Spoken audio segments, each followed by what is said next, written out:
வரலாறு படிக்கிறப்போ என்னுடைய இந்த வரலாற்றில் நான் யார் என்பது எனக்கு ஒரு மிக முக்கியமான கேள்வியாக இருந்தது. இந்த வரலாற்றில் நான் ஏன் இப்படி இருக்கிறேன், எனக்கு ஏன் இந்த மாதிரியான பிரச்சனைகள் இருக்குது, என்னோட சேர்ந்து என்னோட மக்களுக்கு ஒரு பெரிய பகுதி மக்களுக்கு ஏன் இப்படி ஒரு அநீதி இழைக்கப்பட்டிருக்கு, இப்படி நம்ம ஒரு புரட்சியை பண்ணிடலாம், சினிமாக்குள்ளே நம்ம நினைக்கிற சினிமாக்குள்ளே நம்ம எடுத்துடலாம் அப்படி தான் நான் சினிமாக்குள்ளே வந்தேன். உங்களுக்கே தெரியும், சூப்பர் ஸ்டார் அவர்கள் மெட்ராஸ்ன்ற ஒரு படம் அவருக்கு பிடிச்சதுனால தான் என்னை கூப்பிட்டு கொடுத்தாரு. ஐ படத்தில் ஒரு சின்ன போர்ஷன் தான் வரும், அதுக்காக ஒருத்தர் இப்படி ஒருத்தர் நிற்பாரா, கிறிஸ்டியன் பெல் மாதிரி ஒருத்தர் ஒல்லி ஆகி அவர் என்னென்னா ரிப்பு உடஞ்சிருச்சு அவருக்கு.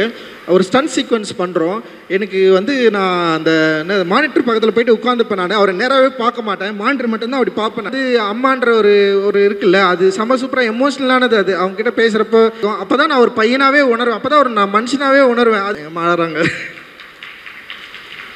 அதாவதுமா அட்டகத்தியில் சிவகுமார் சார் கூட ஆரம்பித்த அந்த ஜேர்னி அண்டு ஞானவேல் சார் மூலமாக ரொம்ப ரொம்ப ஸ்ட்ராங்காக இந்த தமிழ் சினிமாவுக்கு நான் அறிமுகமானேன். ஸோ அந்த அட்டகத்தையுமே ஒரு அன்காம்ப்ரமைஸ்டு ஒர்க்கு, அதை அக்செப்ட் பண்ணிவிட்டு எனக்கு ஒரு பெரிய சப்போர்ட் கொடுத்து இவ்வளோ தூரம் கொண்டு வந்து என்னுடைய வளர்ச்சியில் மிக முக்கியமான ஒரு ஆளாக ஞானவேல் சார் இருக்கார். அவரை மறக்கக்கூடாது அப்படின்றதுக்காக உருவாக்கப்பட்டது தான் தங்கலான் அப்படின்னு நான் நினைக்கிறேன். ஏன்னா அவர் கூட நான் நிற்கணும் அப்படின்னு ஆசைப்பட்டேன். தங்கலான் படம் அவர் கூட தான் நம்ம சார்பட்டா முடிஞ்சதுக்கப்புறம் எனக்கு நிறைய வாய்ப்புகள் வந்தது. நிறைய பேர் படம் பண்ணலான்னு கேட்டாங்க. லைக் அந்த டைமில் நான் ஞானவேல் சார் கூட தான் நான் படம் பண்ண போகிறேன் அப்படின்னு சொல்லிட்டு நான் முடிவெடுத்தேன். அவர் கூட சேர்ந்து இருக்கணும்னு நான் அந்த தருணத்தில் நான் விருப்பப்பட்டேன். இந்த படம் ஆரம்பிக்கிறப்ப கூட நிறைய பேர் என்கிட்ட பேசினாங்க, ஏன் ஞானவேல் கூட ஒர்க் பண்ணணும், நிறைய ப்ராப்ளம் இருக்குது அதெல்லாம் சொன்னாங்க. ஆனால் நான் அவர் கூட பண்ணணும்னு சொல்லிட்டு நான் முடிவெடுத்துட்டேன். ஏன்னா எனக்கு தோணுச்சு அது அப்படி இருக்கணும் அப்படின்னு நான் நினச்சேன். எனக்கு வேறு எதுவுமே தோணலை, ஞானவேல் சார் கூட நிற்கணும் அப்படின்ற மாதிரி எனக்கு தோணுச்சு. ஸோ அவர் கூட நான் நின்னேன். அண்டு அப்படி நின்னதுக்கு அவர் செஞ்ச விஷயம் சாதாரண விஷயம் இல்லை அப்படின்னு நான் நினைக்கிறேன். தங்கலான்ற ஒரு படம் நான் இப்படி எடுக்க போகிறேன், இந்த மாதிரி ஒரு ஸ்கிரிப்ட் அப்படின்றப்போ பட்ஜெட்டில் சில பிரச்சனைகள் இருந்தது. ஆனால் ஞானவேல் சார் படம் முடிகிற வரைக்கும் லைக் எந்த பிரச்சனையும் இல்லாமல் அண்ட் நான் நினச்ச ஒரு படத்தை ஒரு அன்காம்ப்ரமைஸ்டாக எடுக்கிறதுக்கு பெரிய சப்போர்ட் பண்ணியிருக்காரு. அண்ட் இது ரொம்ப சாதாரண விஷயம் இல்லை, அண்ட் பெரிய விஷயம் சார். அண்ட் நீங்கள் சப்போர்ட் பண்ணதுக்கு என்னுடைய மிகப்பெரிய நன்றிகள். அந்த நன்றியை நான் வெற்றியாக கொடுக்கணுன்னு தான் ஆசைப்பட்றேன். உண்மையிலேயே ரொம்ப சுயநலமாக இருக்கக்கூடாதுன்னு நான் நினைக்கிறேன். ஏன்னா ஒரு டிரெக்டராக சில ஆர்டிஸ்டிக் ஃப்ரீடம் இருக்கும், அந்த ஃப்ரீடமை நான் யூஸ் பண்ணிக்கணும் மட்டும் நான் நினைக்கல. இதை ஒரு தயாரிப்பாளராக நீங்கள் என்னை நம்பினதுக்கு, ஒரு அண்ணனாக என்னை நீங்கள் நம்பினதுக்கு, அண்ட் ஒரு தம்பியாக உங்களுக்கு ஒரு வெற்றியை கொடுக்கணும்னு சொல்லிட்டு நான் ஆசைப்பட்றேன். நிச்சயமாக இந்த படம் உங்களுக்கு நீங்கள் நம்ம நினைக்கிற ஒரு வெற்றியை கொடுக்கும் அப்படின்னு நான் நம்புகிறேன். அந்த வெற்றியை உங்களுக்கு வாங்கி தருவேன் அப்படின்ற ஒரு பெரிய நம்பிக்கை எனக்கு இருக்குது. ரொம்ப மகிழ்ச்சி எனக்கு நீங்கள் சப்போர்ட் பண்ணது. ஏன்னா ஒரு தயாரிப்பாளராக நான் பார்க்கல, அண்ட் ஒரு மிகப்பெரிய எனக்கு ஒரு சப்போர்ட்டராக தான் நான் பார்க்குறேன் நான். Thank you Gnanavel sir. And Gnanavel sir கூட இருக்கிற Neha madam and Dhananjayan sir, அந்த டீம் எல்லாருக்குமே ஸ்டுடியோ கிரீன் டீம் எல்லாருக்குமே பெரிய நன்றிகள். நிச்சயமாக இந்த படத்தை சரியான இடத்துல நீ கொண்டு போய் சேர்ப்பீங்க அப்படின்ற பெரிய நம்பிக்கையோடு இருக்கிறோம். அண்டு ரொம்ப தேங்க்யூ. அண்ட் அவருக்கு சப்போர்ட்டாக இருக்கிற சக்தி உங்களுக்கும் என்னுடைய நன்றி. அண்டு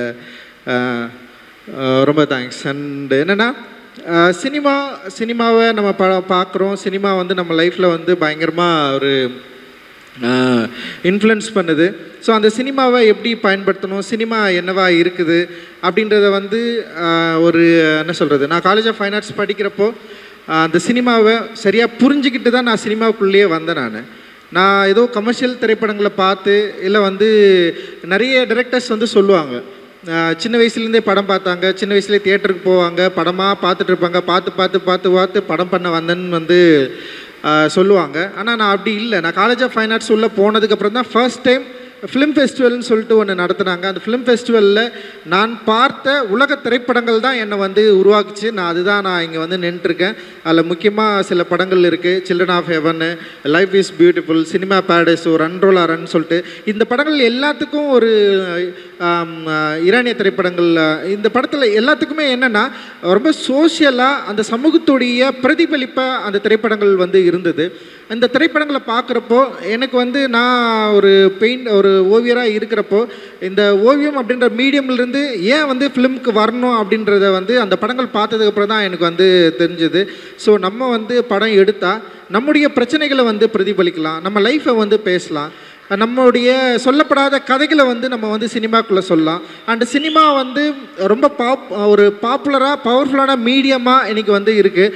அந்த மீடியமாக நம்ம வந்து கையில் எடுக்கிறப்போ நம்மளுடைய பிரச்சனைகளை, நம்ம சொல்லப்படாத அந்த வரலாறை மக்கள்கிட்ட ஈஸியாக கொண்டு போய் சேர்க்குற ஒரு டூலாக இந்தியாவில் சினிமா இருக்கிறதுனால தான் நான் தேர்ந்தெடுத்தேன். சினிமா என்ன தேர்ந்தெடுக்கலை. நான் அதை வந்து உங்களுக்கு நான் சொல்ல விரும்புகிறேன். நான் ஏன்னா இங்கே சொல்லப்படாத கதைகள் நிறைய இருந்தது, எழுத்து வடிவிலே எழுதப்படாத கதைகள் இருந்தது, வரலாற்றிலேயே குறிக்கப்படாத நிறைய பகுதிகள் இருந்தது. வரலாறை படிக்கிறப்போ இந்த வரலாற்றில் நான் யார் என்பது எனக்கு ஒரு மிக முக்கியமான கேள்வியாக இருந்தது. இந்த வரலாற்றில் நான் ஏன் வந்து இப்படி இருக்கிறேன், எனக்கு ஏன் இந்த மாதிரியான பிரச்சனைகள் இருக்குது, என்னோட சேர்ந்து என்னோட மக்களுக்கு, ஒரு பெரிய பகுதி மக்களுக்கு ஏன் இப்படி ஒரு அநீதி இழைக்கப்பட்டிருக்கு, ஏன் வந்து இங்கே ஒரு செப்பரேஷன் இருக்குது, ஏன் இங்கே இவ்வளவு பாகுபாடு இருக்குது, ஏன் இங்கே இவ்வளவு பிரிவினை இருக்குது. இந்த கேள்விகளுக்கான பதிலை வந்து வரலாற்று நம்ம தேடுறப்ப பார்த்தீங்கன்னா வரலாறு என்பதே வந்து ஒன் சைடடாக இருக்குது. வரலாறு வந்து இந்த பாதிக்கப்பட்ட மக்கள் சைட்லேருந்து பேசவே இல்லை, அவங்களோட லாங்குவேஜ் இல்லவே இல்லை, அவங்களோட குறிப்புகள் இல்லவே இல்லை. ரொம்ப தேடி வந்து நம்ம பார்க்குறப்ப வந்து நமக்கு வந்து ஏமாற்றம் தான் மிஞ்சுது. அதுபோல் தான் சினிமாக்கள்லேயும் என்ன மாதிரியான படங்கள் எடுத்துகிட்டு இருக்காங்க, ஏன் இப்போ இந்த மாதிரியான மக்களுடைய லைஃப்பை வந்து பேசவே இல்லை அப்படின்ற ஒரு பெரிய ஒரு தேடலோடு தான் நான் வந்து வந்தேன். குறிப்பாக வந்து பாபாசாஹேப் அம்பேத்கருடைய தீண்டப்படாதவர்கள் யாருன்னு சொல்லிட்டு ஒரு புத்தகம் இருக்குது. அந்த புத்தகத்தை படிக்கிறப்ப தான் ஒரு வரலாற்று ஆய்வாளன் மறைக்கப்பட்ட வரலாறை ஏன் உருவாக்க வேண்டிய தேவை இருக்குது. வரலாறு என்பது இங்கே என்னவா இருக்குது, வெறும் வந்து வரலாறு என்பது மரபுரியாக வந்து இல்லை வந்து இங்கே ஏற்கனவே வந்து கல்வெட்டுகளில் குறிக்கப்பட்ட எழுத்துக்கள் மட்டும்தான் வரலாறா, அல்லது சொல்ல விடாமல் மறைக்கப்பட்ட வரலாறை நம்ம எப்படி வந்து திருப்பி உருவாக்கி கொடுக்கறது. ஸோ ஒரு வரலாற்று ஆய்வாளனுக்கு அவனுடைய உணர்வும் அவனுடைய கற்பனையும் எவ்வளோ முக்கியம். அப்படி இருக்கிறப்ப அந்த உணர்வு அப்படின்றது வந்து தான் சொல்லப்படாத இருக்கிற பக்கங்களை தேடி கண்டுபிடித்து தன்னுடைய கற்பனையினுடைய உத்தியால் அதை மீள் உருவாக்கம் செய்கிறது வந்து இந்த சமூகத்துக்கு மிக முக்கியமான தேவை அப்படின்றது வந்து அவர் ஒரு டிக்ளேர் பண்ணுறாரு.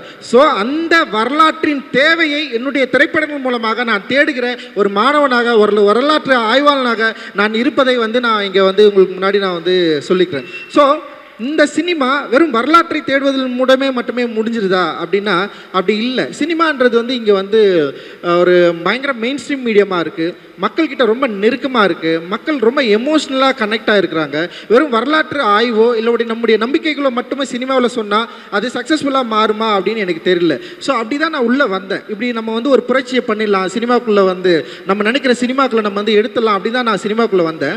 ஆனால் சினிமா வந்து அப்படியே வித்தியாசமாக இருந்தது. அதுவும் தமிழ் சினிமா போக்கு வந்து இன்னும் பயங்கர வேறுபாடாக இருந்தது, வித்தியாசமாக இருந்தது. ஸோ இங்கே வந்து நம்ம சொல்கிற கருத்துக்கள் வந்து சொல்ல முடியுமா அப்படின்ற ஒரு பயம் வந்தது. அந்த பயத்தை வந்து எனக்கு ஃபஸ்ட்டு போக்குனது வந்து என்னுடைய இயக்குனர் வெங்கட் பிரபு சார் தான்.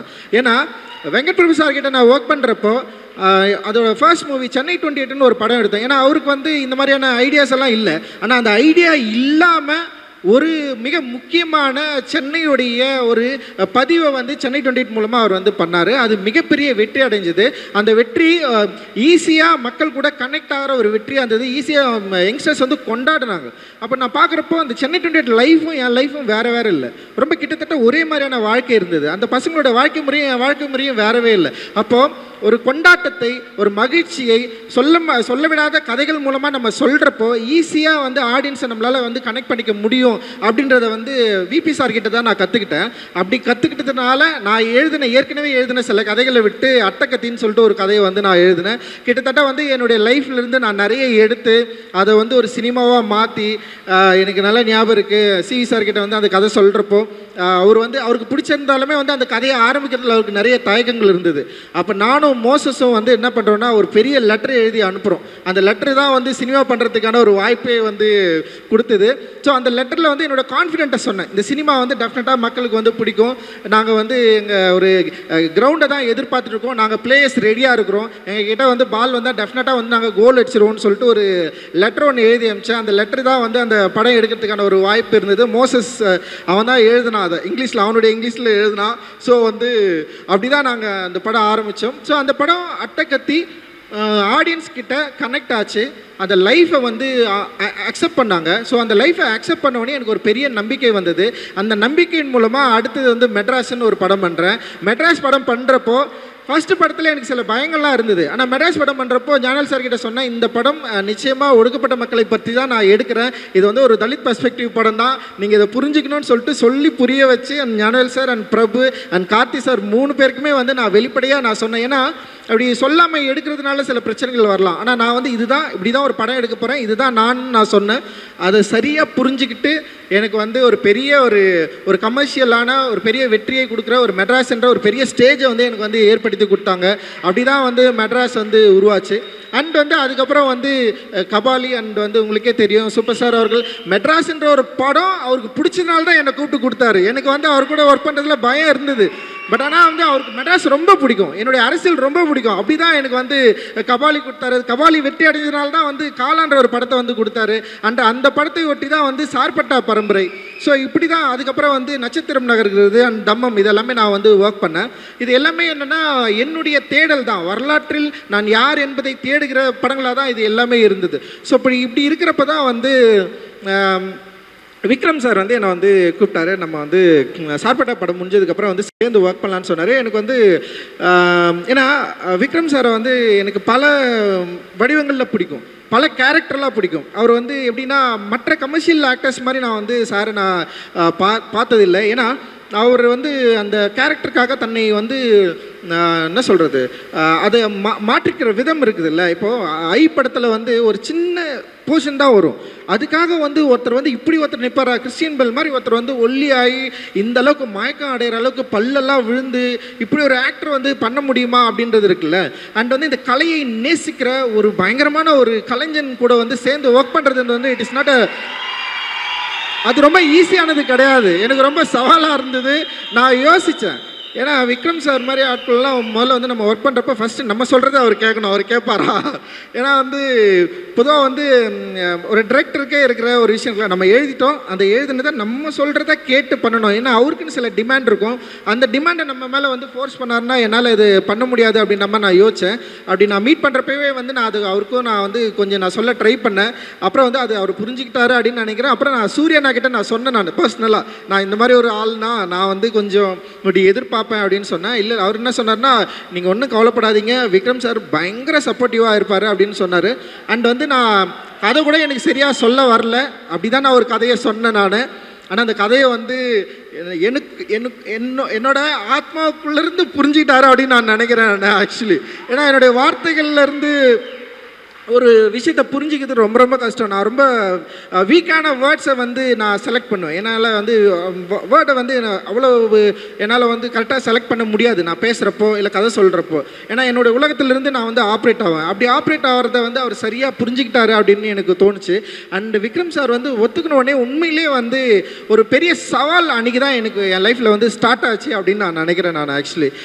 ஏன்னா ஒரு ஒரு ஒரு கலைஞன், ஒரு அச்சாசலான ஒரு கலைஞன் ஒரு ஆர்ட்டுக்காக தன்னை அர்ப்பணித்தவரை நான் வந்து ஹேண்டில் பண்ணுறது வந்து it is not a easy choice. And வந்து அது வந்து அவ்வளோ கஷ்டமான ஒரு விஷயம் அப்படின்றது எனக்கு தெரியும். ஸோ அவரை வந்து இந்த கதாபாத்திரங்களில் வந்து கதாபாத்திரமாக மாற்ற வைக்கிறது அப்படின்றது ஒரு பெரிய சேலஞ்சாக நான் வந்து யோசித்தேன். ஸோ அவருக்கு அதை கொடுக்கணும், அதே நேரத்தில் ஒரு ஜனரஞ்சகமாக மக்கள்கிட்ட ஈஸியாக அப்ரோச் பண்ணுற ஒரு வடிவமாகவும் அந்த கதை இருக்கணும் அப்படின்னு நான் நினச்சி தான் வந்து அந்த கதையை வந்து நான் ஒர்க் பண்ணேன். அந்த கதையை எழுதி முடித்ததுக்கப்புறம் வந்து அந்த கதை வந்து என்னை வந்து பல இடங்களில் வந்து என்னை வந்து ட்ராவல் பண்ணிச்சு. நான் நிறைய விஷயங்களை வந்து நான் வந்து தெரிஞ்சுக்கிட்டேன். அந்த கதை எழுதுகிறப்போ என் கூட இருந்த தமிழ் பிரபா அண்ட் வந்து அழகப்பெருவன் அண்ணா இவங்க கூட வந்து பெரிய டிஸ்கஸ் பண்ணேன். தமிழ் பிரபாவும் எனக்கும் வந்து பெரிய டிஸ்கஷன் ஆச்சு. அண்ட் அந்த கதையை படிச்சுட்டு வந்து தினகர் இருக்கான், அவன் வந்து ஏன்டா இந்த மாதிரி ஒரு கதையை வந்து செலக்ட் பண்ணி பண்ணுறலாம் நிறைய வந்து அவன் கேட்டே இருந்தான். ஏன்னா வந்து இந்த கதைக்குள்ள பல சிக்கலான விஷயங்களும் இருக்குது. அதே நேரத்தில் வந்து ஒரு ஃபேண்டசி மீடியத்தை வந்து ஹேண்டில் பண்ண போகிறோம், ஒரு புதிய உலகத்துக்குள்ளே நுழைய போகிறேன். ஏன்னா எனக்கு வந்து இந்த மேஜிக்கல் ரியலிசம் ரொம்ப ரொம்ப பிடிக்கும். அந்த மேஜிக்கல் ரியலிசத்தை வந்து கொஞ்சம் இந்த கதையில் வந்து ஹேண்டில் பண்ணலாம் அப்படின்ற மாதிரி வந்து நான் ட்ரை பண்ணுறேன். ஒரு புதிய ஜானரை நோக்கி இந்த படம் போகுது அப்படின்னு எனக்கு தெரியும். ஸோ அப்படி அந்த உலகத்தில் நுழையிறப்போ எனக்கு வந்து ரொம்ப சப்போர்ட்டிவாக இருந்தது இவங்க எல்லாருமே தான். அண்ட் வெரி கான்ஃபிடென்ட்டாக இருந்தது. அந்த கான்ஃபிடென்ட்டோடு தான் வந்து நான் இந்த படத்துக்குள்ளே போனேன். அண்ட் வந்து விக்ரம் சார் வந்து அதை ரொம்ப பயங்கரமாக ஈஸியாக மாற்றினார் என்ன செட்டில். அது வந்து ரொம்ப சாதாரண விஷயம் இல்லை. இந்த ஃபர்ஸ்ட் டேவே வந்து நான் எதிர்பார்த்த ஒரு தங்கலானா வந்து அப்படி நின்னார் அவர். அண்ட் ஒரு காடையனா வந்து நின்னார். It is not a easy, very tough. ஒரு காடையன், அதாவது தங்கலான் வந்து கொஞ்சம் பீரியடுக்கு முன்னாடி, காடையன் இன்னும் பின்னாடி.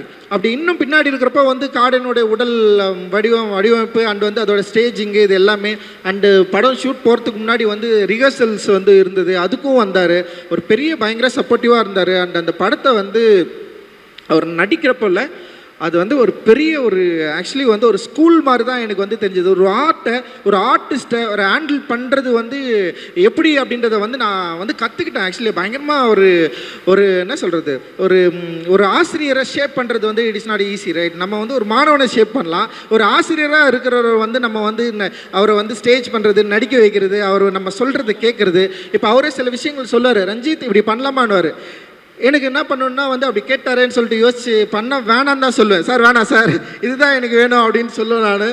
ஸோ ஒரு பிடிவாதம் தான். ஆனால் இது வந்து நான் நினைக்கிறது தான் வரணும் அப்படின்ற மாதிரி இருப்பேன். ஆனால் அந்த நான் நினைக்கிறத விக்ரம் சார் சரியாக புரிஞ்சுக்கிட்டாரு. அண்ட் ஸ்டேஜ் பை ஸ்டேஜ் வந்து அப்படியே அது அந்த கேரக்டர் எவால்வ் ஆச்சு. அண்ட் வந்து படம்லாம் முடிச்சதுக்கப்புறம் கூட வந்து நான் ரீஷூட்காக கொஞ்சம் கேட்டேன். அவர் வந்து வேறு ஒரு உலகத்துக்குள்ளே போயிட்டார்.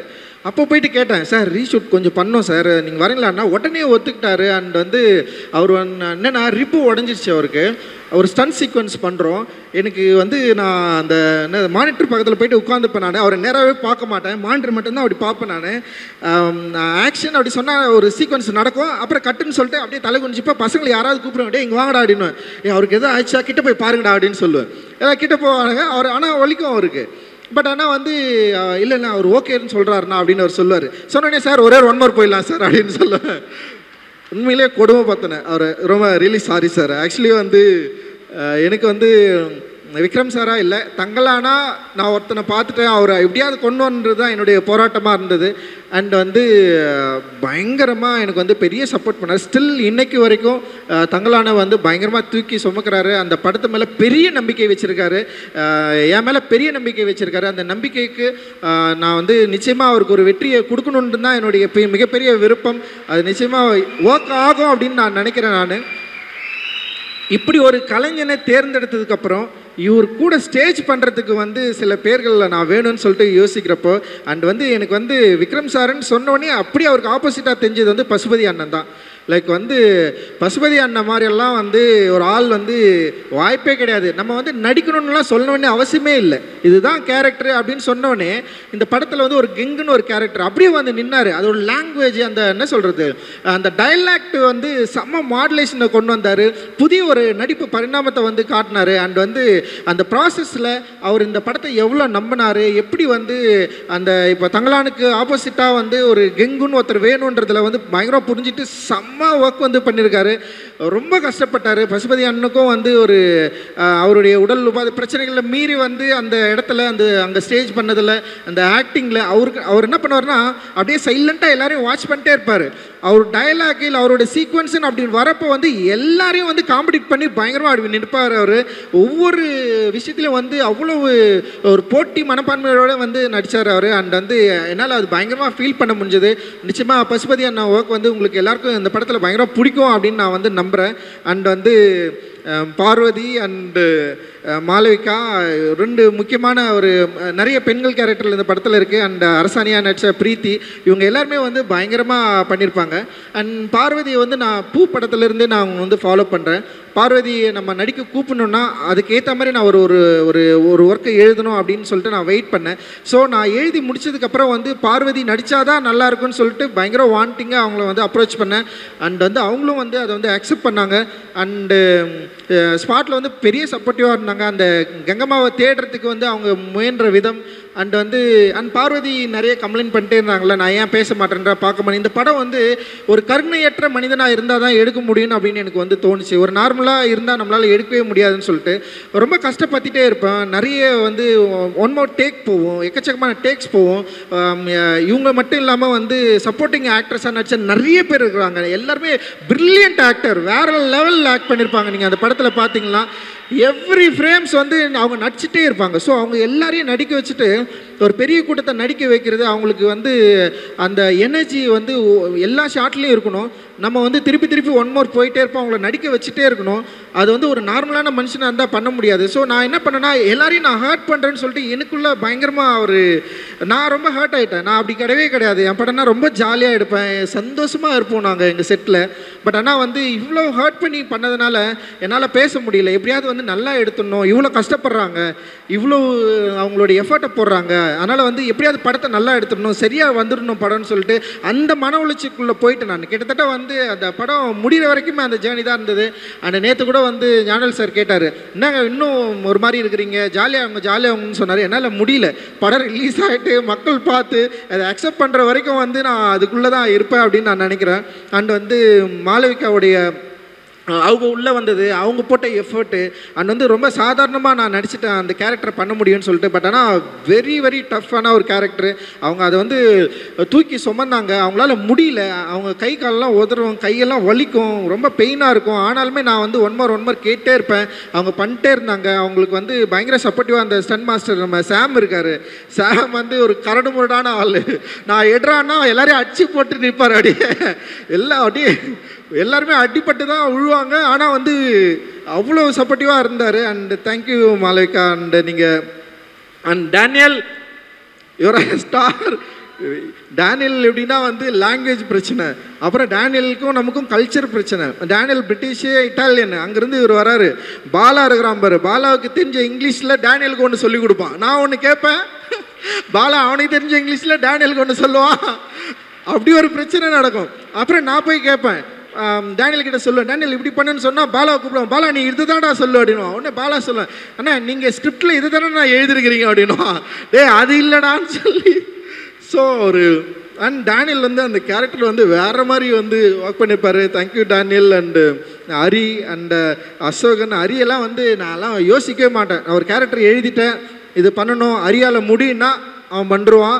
அண்ட் அந்த மாதிரி ஒரு கேப்பபிளான பயங்கரமான ஆர்டிஸ்ட். அண்ட் அசோகன்லாம் வந்து வேறு லெவலில் போகிறான். அண்டு முத்துக்குமார், எவ்ரிதிங் எல்லாருமே. இப்போ எங்கள் பூர்வதாரணி நடிச்சிருக்கு, அப்புறம் வேங்கமலானையோ யாழினி நடிச்சிருக்கு, அப்புறம் குட்டி பொண்ணு ஒன்று நடிச்சிருக்கு. எல்லாருமே வந்து ஆக்டராக நடித்தவங்க. முக்கியமாக என்னென்னா அந்த பேக்ரவுண்ட் ஆர்டிஸ்ட். ஏன்னா இவங்க எல்லாருமே வந்து என்னென்னா பேக்ரவுண்ட் ஆர்டிஸ்ட்டை நீங்கள் பார்த்தீங்கன்னா படத்தில் வந்து ரொம்ப சாதாரணமாக அவங்களுடைய வேலையை ரொம்ப பயங்கரமாக பண்ணியிருப்பாங்க. வேறு லெவல் எக்ஸ்ட்ரானரி ஒர்க். அண்ட் அவங்க பட்ட கஷ்டம் அதெல்லாம் ரொம்ப சாதாரண விஷயம். அதெல்லாம் வந்து நம்ம வந்து சொல்ல முடியும். அடிபட்டு ஓடுவான் ஒருத்தன், அப்படியே பார்க்காம கண்டுக்காமல் திரும்பிடுவேன். நான் அப்படி ஒருத்தர் மயக்கிச்சு விழுந்துருவார், நான் என்ன பண்ணுறதுனே தெரியாது. ஆனால் வந்து உடனே நான் வந்து ஷூட் ஆரம்பிக்கணும். ஸோ அந்தளவுக்கு வந்து ஒரு மோசமாக தான் நடந்துக்கிட்டேன். Really sorry. நீங்கள் ஆனால் பெரிய லெவலில் எனக்கு வந்து சப்போர்ட் பண்ணிங்க. அண்டு தேங்க்யூ ரொம்ப நன்றி. ஜிவியை பொறுத்த வரைக்கும் என்னென்னா, எனக்கு வந்து நான் சந்தோஷ் கூட தொடர்ந்து ஒர்க் பண்ணதுனால எனக்கு ஒரு ஒர்க் ஸ்டைல் இருந்தது. அண்ட் ஜிவி சார் எப்படின்னா வந்து பயங்கரமான ஒரு ஃப்ரெண்ட்லியாக, ரொம்ப என்ன சொல்கிறது, அவரோட டியூன்லலாம் என்னை கூப்பிட்டு உட்கார வச்சு இப்படி பண்ணலாம் அப்படி பண்ணலான்னு சொல்லி லிரிக்கு இது மாதிரி எல்லா விஷயத்துலையும் வந்து பயங்கர ஃப்ரீடமாக இருந்தார். அண்ட் என்னென்னா நான் என்ன நினைக்கிறேன், நான் என்ன சினிமா உருவாக்க நினைக்கிறேன், என்னோடய ஃப்ளேவர் என்ன, எனக்கு என்ன இருக்கிற ஒரு பாலிட்டிக்ஸை சரியாக புரிஞ்சுக்கிட்டு அவருடைய அந்த வரிகள்லேருந்து அந்த மியூசிக்லேருந்து அந்த படத்தை வந்து உருவாக்குறதுல வந்து மிகப்பெரிய சப்போர்ட்டிவாக இருந்தார். அண்ட் என்னை சரியாக புரிஞ்சுக்கிட்டார், என்னுடைய எமோஷனை ரொம்ப கரெக்டாக புரிஞ்சுக்கிட்டு மியூசிக்காக வந்து வெளிப்பட்டிருக்காரு. அண்ட் அவரோட டீம் வேறு லெவல் டீம் அவர் வந்து வச்சுருக்காரு. அண்ட் வந்து அவங்களுக்கு எல்லாருக்குமே நான் இந்த வகையில் இந்த டைமில் வந்து நான் தேங்க்ஸ் சொல்லிக்கிறேன்.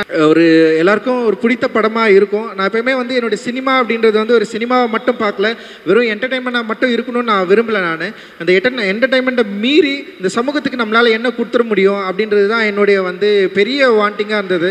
இந்த சமூகம் என்னை வந்து ப்ரொடியூஸ் பண்ணியிருக்கு. இந்த சமூகத்துலேருந்து எனக்கு நிறைய கிடச்சிருக்கு. அதில் வந்து இன்பங்கள் நிறைய இருக்குது, துன்பங்கள் நிறைய இருக்குது, நிறைய படிப்பினைகள் இருக்குது. ஸோ இது வந்து நான் அப்சர்வ் பண்ணியிருக்கேன். இந்த அப்சர்வ் பண்ணதை நான் ஆர்ட்டாக மாற்றி நான் வந்து ஒரு சினிமாவாக நான் உங்ககிட்ட கொடுக்குறேன். நிச்சயமாக அந்த சினிமா உங்களுக்குள்ளே இருக்கிற அந்த உணர்வு எழுச்சியை டச் பண்ணணும் அப்படின்னு நான் நினைக்கிறேன். டச் பண்ணுறது மூலமாக இந்த சினிமா சில விஷயங்களை, விவாதங்களை உண்டு பண்ணும், சில கேள்விகளை உருவாக்கும். அந்த கேள்விகளை பதிலை தேடுறது மூலமாக வரலாற்றில் நம்ம மறந்த நிறைய கேள்விகளுக்கான பதிலை நம்ம வந்து பெற முடியும் அப்படின்னு நான் நம்புகிறேன். அதுதான் என்னுடைய சினிமாவாக நம்புகிறேன், அதுதான் என்னோடய ஸ்ட்ரென்த்தாக நம்புகிறேன். ஏன்னா என்னுடைய பாலிடிக்ஸ் தான் நான், அது இல்லைன்னா நான் கிடையாது, அது இல்லைன்னா நான் இங்கே கிடையாது.